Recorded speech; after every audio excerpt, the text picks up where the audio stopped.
ఒక ప్రశాంతమైన గ్రామంలో చిన్న రవి పొంగే తలపాక పక్షులను చూసి ఆశ్చర్యపోయాడు.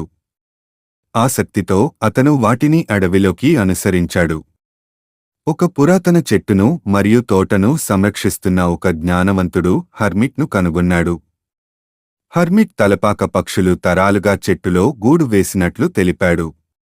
అతను రవికి అడవి రహస్యాలను రక్షించే పని అప్పగించాడు. కాలక్రమంలో రవి జంతువుల కట్టెలతో అలంకరించిన ఒక పురాతన బలిపీఠాన్ని పునరుద్ధరించడంలో సహాయం చేశాడు. గ్రామస్థులను కలుపుకొని వచ్చాడు. వారు పాత సంప్రదాయాలను పునరుద్ధరించారు. గ్రామం మరియు అడవికి మధ్య బంధాన్ని బలపరిచారు. రవికి ఆసక్తితో అతనిని ప్రకృతికి మరింత దగ్గరగా తీసుకెళ్ళింది మరియు వారి పరిసరాల అందాన్ని కాపాడటానికి అతని సముదాయాన్ని ఐక్యం చేసింది.